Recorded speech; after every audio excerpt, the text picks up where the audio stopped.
السلام عليكم ورحمة الله وبركاته. أحلى صباح على عينكم حبايبي، عاملين ايه؟ بصوا، وجبتنا النهاردة أو أكلتنا النهاردة مفيش حد ما بيحبهاش، الناس كلها بتحبها الحمد لله يعني. بصوا، معايا طماطم، دي طماطم أنا مقطعاها وعليها قرن فلفل رومي أحمر في أخضر كده يعني، تمام؟ أي حاجة عندك حطيها عادي، مش هتقول لأ. وحطيت عليها معلقة سكر وغطيتها وسبتها لما اتسبكت. شايفين انتوا كان حبة قد ايه وبقى حبة قد ايه. أنا ما كنتش حاطة أي مادة دهنية ولا أي حاجة خالص عليها غير معلقة السكر. ننزل بقى بأي مادة دهنية عندنا، أي مادة دهنية عندك، أي حاجة بتحبي تستعمليها استعمليها. أنا حطيتها معلقتين زيت مع معلقتين سمنة كده عشان يبقى طعم وريحة وفرفرة ونعناشة وكل حاجة تمام كده.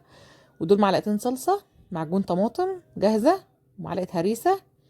لزوم بقى اللون والريحة وكل حاجة كمان تمام كده. الهريسة بتاعتنا دي طعمها حلو جدا، اللي احنا كنا عاملينها مع بعض تحفة يا جماعة. وديت معجون طماطم كده عشان يعزز معنا القوام ايه واللون بتاعنا. هنقلب بقى كده الصلصة الجميلة بتاعتنا ديت. وننزل بالبصل، انا مقطعه بصل صغير. ممكن تضربيه في الكبة بس خشن، ما تنعمهوش قوي، مش يبقى مطحون جامد يعني، تمام. تقطيع صغنن كده يعني. واسيبه شوية كده ونتبل الصلصة بتاعتنا.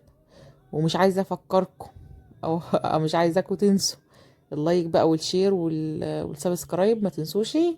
وما تنسوش تعليقكم الحلوة، ربنا يخليكم ليا. حطيت بقى مكعب شوربة لو بتحبيه، ما بتحبوش وما تحطيش عادي خالص، تمام.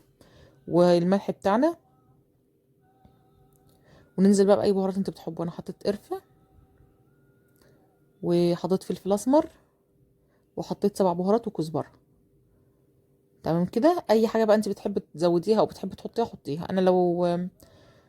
انا النهارده هحط نعناع اخضر، لو ما عنديش نعناع اخضر بحط نعناع ناشف في المرحله دي، تمام كده. البصل بتاعي يا دوبك دبل بس كده، اداني تسكيره حلوه قوي والطعم جميل جدا.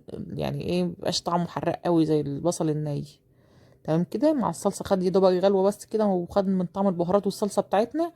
بيبقى مسكر جدا جدا جدا، بيبقى طعمه مسكر قوي وحلو قوي، غير المتشوح وغير اللي بتحطيه اخضر خالص. شايفين ماسك نفسه، ما فيش اي حاجه، يا دوبك هو يا دوبك بس يعني تشويحه بس يعني، كمان الدبلان ما تبلش زي ما هو مصحصح معايا.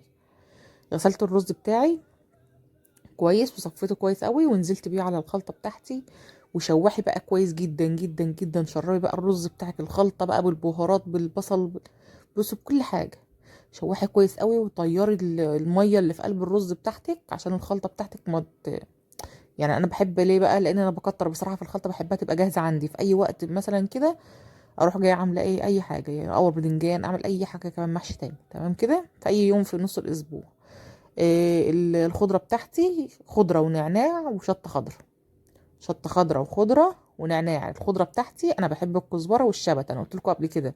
انا ما بحبش البقدونس مع المحشي، مش عارفه ليه. تمام، انتوا بتحبيه حطيه عادي. تمام. وقلبنا الخلطه بتاعتنا او الخضره بتاعتنا بعد الرز ما برد. بحبها قوي كده، بتبقى مصحصحه وبلونها وجميله قوي. وهنبدا بقى نحشي البدنجان بتاعنا، احنا قورناه وقورته مع قبله كده معاكم وعرفتكم بتقور ازاي. وهنحشي مع بعض البدنجان بتاعنا بقى. شايفين البدنجان الاسمر ده يا جماعه، بصوا كان طري وجميل قوي.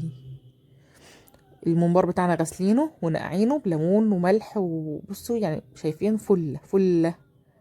شايفين شمع يا جماعه، شمع ابيض اهو. الدهنه بتاعته لجوه انا قلبته ونضفته، غسلته الاول من بره كويس وبعدين قلبته ونضفته وسبته زي ما هو مقلوب. بنحشيه ازاي زي ما انتم شايفين، انا بمسك الطرف كده مع صبعي على صبعي، بتنيه على صبع واحد، والايد التانية بحط الرز فيها وبنزل بصبعي الكبير. خدوا بالكم كده، بحط الصبعين اللي في النص، الصبعين الوسطانيين اللي في ايدي بحطهم في قلب الممبار. شايفين اهو، بمسك بطرف ايدي كده اهو، بتنيه كده على طرف ايدي، وادخل الصبعين اللي في النص دولت وده ايه، وانزل بالصبع الكبير الرز في قلبه. سهل خالص. انت بتحبي ايه تحشي يعني بطريقه تانية اسهل لك، اللي انت عايزه تعملي بيه اعملي بيه. شايفين في ثواني يا جماعه والله العظيم بيكون خلص، ما بياخدش اي وقت معانا. ممكن تقطعي صغنطه خالص خالص كده عشان يبقى مدور ومكبر صغنطه كده. مش عارفه هو ايه اللي انا قلته ده بس مش مهم. يبقى صغنطه خالص كده ومكور، تمام، زي اللي احنا بنشوفه يقولوا عليه، مش عارفه بيقولوا عليه ايه، بونبوني ولا كورن ولا ايه حاجه زي كده يعني، بومبار كورن. تمام.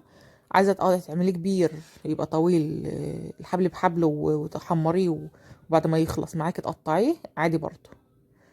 تمام كده. الميه عندنا بتغلي، وهنحط بقى هنا ايه، دي بصلايه مبشوره وطماطمايه مبشوره وقرن فلفل متخرط ترانشات، ممكن تبشري هو كمان، ممكن تحطهم كلهم في الكبه. انا حطيت بهارات ناشفه، اي بهارات ناشفه عندك بتحبيها حطيها، نفس اللي حطيته في الشوربه هنا حطيته هناك في قلب الصينيه اللي هناك دي، اللي فيها البصل والطماطم وقرن الشطه. هنا حطيت بصلايه وورق لوري برده وحبهان وبصيني وقرنفل وشريحتين فلفل اخضر ومستكه. اي حاجه بتحبوها مع الشوربه حطوها، بتديله طعم جميل جدا. وملح طبعا، ما ننساش الملح عشان يبقى الممبار بتاعنا طعمه مملح وحلو. تمام كده. نزلت بالممبار بتاعي من غير ربط، من غير خله، من غير اي حاجه خالص. اهم حاجه الميه بتاعتك تكون بتغلي قوي قوي قوي، تكون بتغلي كويس جدا. شايفين اول ما نزل قفل لوحده. هنا حطينا زي ما قلت لكم، وحطيت روزماري كمان، وهحط مكعب شوربه كمان لو انت برضو مش بتحبيها ما تحطيش. تمام كده. وهنقلب بقى الخلطه بتاعتنا دي، حطيت لها فلفل وفلفل اسمر وملح وبابريكا.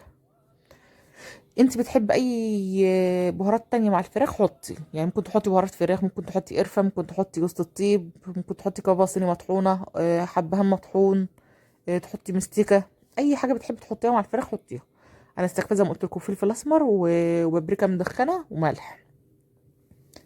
تمام كده. هنقلب بقى، ولان انا حاطه بهارات ناشفه، قلت لكم انا حطيته في الشوربه حطيته هنا، يعني حطيت لها برده حبايتين حبهان، ورقتين لوري، واحدتين كباب صيني كده يعني. ودي معلقه عسل صغيره، لو ما عندكيش عسل انزلي بمعلقه سكر. حلوه قوي قوي، بتدي الفراخ تسكيره جميله، والخلطه بتاعتها بتبقى تحفه. الصوص اللي نازل منها مع البصل والحاجات دي بيبقى حلو قوي. والفراخ بتاعتك بتحمر ويبقى لونها جميل جدا. انا هعملها على الفرن عادي، على البوتاجاز عادي، وبعدين ادخلها الفرن. تمام كده. يعني هنسويها مع بعض على البوتاجاز عادي، نغطيها زي ما هي كده، نقلبها في الخلطه بتاعتنا ونغطيها ونحطها على العين تستوي، وايه يعني ايه، نار متوسطه، بلاش نار عاليه قوي عشان ما تنشفش منك، لان انا مش حاطه لها ميه.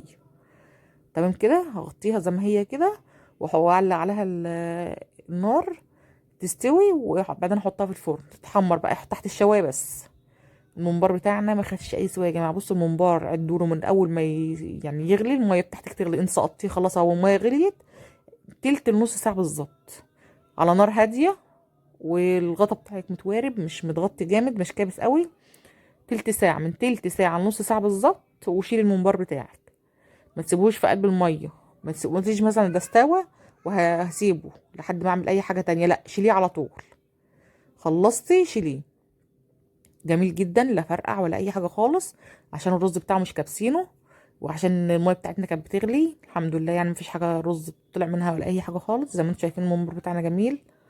وهنحمره، انا بحب احمره في الفرن، بحطه زي ما هو كده بالظبط بصينيته بحاله كده تحت الشوايه، الناحيه دي تتحمر اقلبه اليمه التانية تتحمر وخلاص. ما بحبش احمره كتير في زيت، يعني قليل اول ما بحطه في الزيت.